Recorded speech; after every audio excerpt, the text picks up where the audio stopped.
PM Modi SCO की बैठक खत्म होने के बाद चीन से वापस लौट आए, लेकिन मोदी के लौटते ही पाकिस्तान का फील्ड मार्शल असीम मुनीर दौड़ा दौड़ा चीन गया। लेकिन दिलचस्प बात यह है कि असीम मुनीर का रंग ढंग बिल्कुल बदला हुआ नजर आया। मुनीर फौजी वर्दी में नहीं बल्कि सूट बूट पहनकर चीन पहुंचा है और वहां शहबाज शरीफ के होते हुए खुद दुनिया भर के नेताओं से मिल रहा है। मजे की बात देखिए कि मुनीर जब शी जिनपिंग से मिला तो शहबाज शरीफ खुद उसका इंट्रोडक्शन करवा रहे हैं।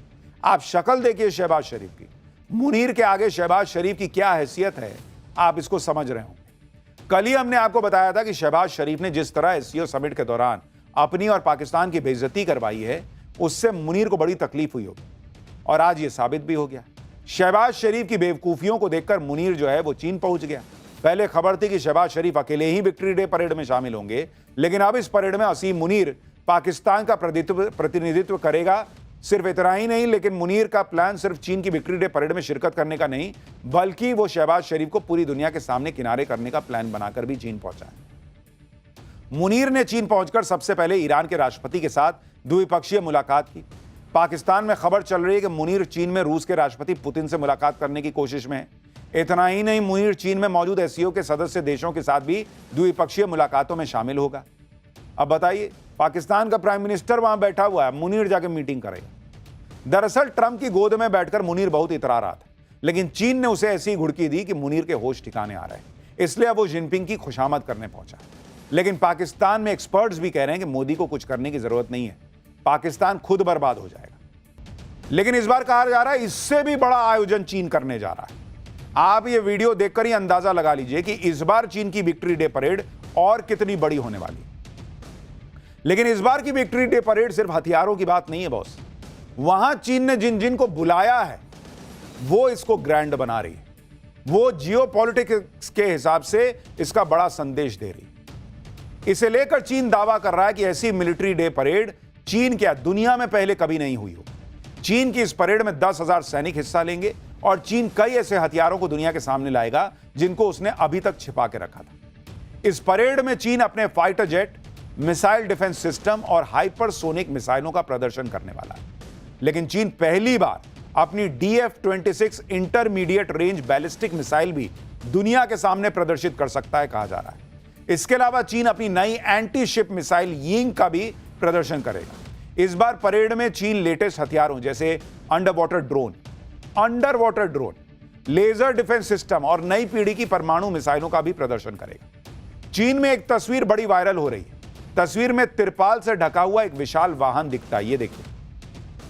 चाइनीज मीडिया दावा कर रही है कि यह चीन का लेजर डिफेंस सिस्टम है, जो शक्तिशाली लेजर के जरिए मिसाइल्स और ड्रोन्स को मार गिराने में सक्षम है। चीनी सेना का दावा है कि यह दुनिया का सबसे शक्तिशाली लेजर एयर डिफेंस सिस्टम है, जिसको चीन पहली बार दुनिया के सामने लेकर आएगा और दिखाएगा।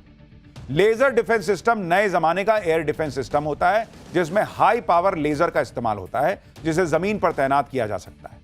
इस सिस्टम से निकलने वाली लेजर सैकड़ों किलोमीटर की रेंज तक लक्ष्य को भेद सकती है। जैसे ये आपको एनिमेटेड वीडियो के जरिए हम आपको समझा रहे हैं, इस तरह का कुछ रहता है। इस डिफेंस सिस्टम की लेजर अपने टारगेट को तब तक गर्म करती है जब तक वो हवा में नष्ट ना हो जाए। देख रहे हैं कैसे एक साथ वो पतली पतली लेजर लाइट जैसे होती है वो निकलती है और धाड़ धाड़ धाड़ फोड़ देती है। इस सैन्य प्रदर्शन के जरिए शी जिनपिंग अमेरिका समेत पश्चिमी देशों को मैसेज देना चाहता है कि चीन से पंगा लेना इतना आसान काम नहीं। विक्ट्री डे परेड में चीन सिर्फ अपनी मिलिट्री पावर ही नहीं दिखा रहा, बल्कि शी जिनपिंग ने ट्रंप के सिर चढ़ा बुखार उतारने का भी पूरा इंतजाम किया है। ट्रंप ने पहले दावा किया था कि चीन ने उन्हें विक्ट्री डे परेड में आने का न्योता दिया, लेकिन चीन की तरफ से कहा गया है कि उसकी तरफ से ट्रंप को कोई इनवाइट भेजा ही नहीं गया, बल्कि चीन ने इस बार विक्ट्री डे परेड में ज्यादातर उन देशों के राष्ट्राध्यक्षों को बुलाया है जो अमेरिका का खुला विरोध करते हैं। आप देखिए कि एससीओ समिट में नरेंद्र मोदी, व्लादिमीर पुतिन और शी जिनपिंग की तिकड़ी को हाथ मिलाते देखकर पूरी दुनिया में चर्चा हो रही थी कि अरे भाई अब ट्रंप का क्या होगा, क्योंकि व्लादिमीर पुतिन तो पहले ही चीन में है, जो एससीओ समिट के बाद अब चीन की विक्ट्री डे परेड में भी हिस्सा लेंगे। और ट्रंप के दुश्मन नॉर्थ कोरिया के supreme leader Kim Jong Un को भी चीन ने बुला लिया, वो भाई पहुंच गया है। 3 सितंबर को विक्ट्री डे परेड में जिनपिंग, पुतिन और किम जोंग उन जब एक मंच पर होंगे तो ट्रंप को शॉक लगना तय है। किम जोंग का चीन की परेड में शामिल होना एक बड़ी खबर है, क्योंकि 2019 के बाद किम जोंग उन पहली बार चीन पहुंचे। दिसंबर 2011 में अपने पिता की मृत्यु के बाद सत्ता संभालने के बाद से आज से पहले किम जोंग उन ने किसी भी बहुपक्षीय सम्मेलन या विदेशी नेताओं से जुड़े किसी कार्यक्रम में हिस्सा लिया ही नहीं। किम जोंग ने चीन पहुंचकर ट्रंप को ठेंगा दिखा दिया, क्योंकि अभी कुछ दिन पहले ही ट्रंप किम जोंग की तारीफ कर रहे थे। ट्रंप अपने पहले कार्यकाल में 3 बार किम जोंग से मिल चुके हैं और अब चौथी बार किम जोंग से मिलने की प्लानिंग कर रहे थे। ट्रंप तो ये तक कह चुके हैं कि वो किम जोंग के प्यार में पड़ चुके हैं और वो किम के साथ गोल्फ खेलना चाहते हैं। अभी 25 अगस्त को ही ट्रंप कह रहे थे कि किम जोंग से तो उनके बहुत अच्छे रिश्ते हैं। एक बार सुनिए, लेकिन यहां तो कुछ और ही खेला हो रहा है। I have a great relationship with Kim Jong-un. I hope it stays that way. I think it will. I have a very good relationship. I understand him. I spent a lot of free time with him talking about things that we probably aren't supposed to talk about.